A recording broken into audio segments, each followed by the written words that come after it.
طيب خلينا بقى نتكلم ازاي اخش القسم اللي انا عاوزه. اولا انا هنا مجمع لكم الجي بي ايات اللي انت محتاجها عشان تخش الاقسام من اول سنة 2020 لحد سنة 2023، اللي هو بتاع سنة 2023 ده اللي هو بتاع دفعة 2028. اوكي، خلينا كده في البداية نشوف. مثلا في سنة 2020 انت محتاج عشان تخش قسم حاسب محتاج تجيب 3.83، عشان تخش قسم اتصالات محتاج 3.44. في سنة 21 هتلاقي ان انت محتاج 3.76، وعشان اتصالات محتاج 3.39. طبعا انت قدامك برضو ايه بقية الاقسام محتاجة جي بي هات كام. طيب من اول سنة 22 هتلاقي حصل قفزة مفاجأة كده غريبة. هتلاقي ان هندسة حاسب بتاخد من 3.92، هتلاقي ان هندسة اتصالات بتاخد من 3.74.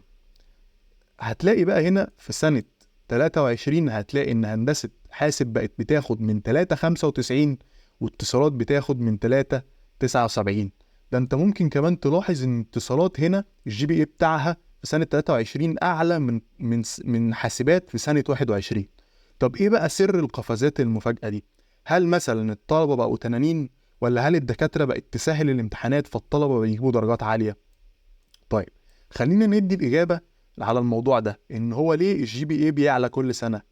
الإجابة للموضوع ده إن الموضوع بقى انتقائي أكتر، بمعنى إن مثلا خلينا نقول إن الطلاب اللي بيخشوا هندسة هم الطلاب اللي بيخشوا هندسة من ثانوية عامة علمي رياضة، يعني هم الطلاب الشطار شوية من الطلاب بتوع علمي رياضة، والطلاب الشطار والطلاب الشطار قوي، والطلاب الجامدين في بتوع دفعة علمي رياضة، والطلاب التنانين.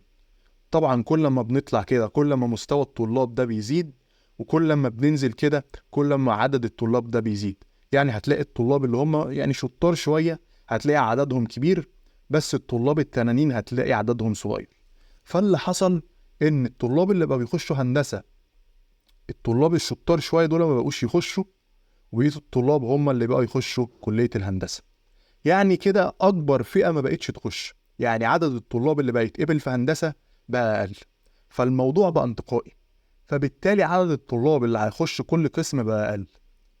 طيب والطلاب كمان اللي هيخشوا الكلية بقى مستواهم اكبر، فبالتالي لقيت ان الجي بي ايهات بتاعت كل قسم اللي انت محتاجها عشان تخش القسم ده زادت.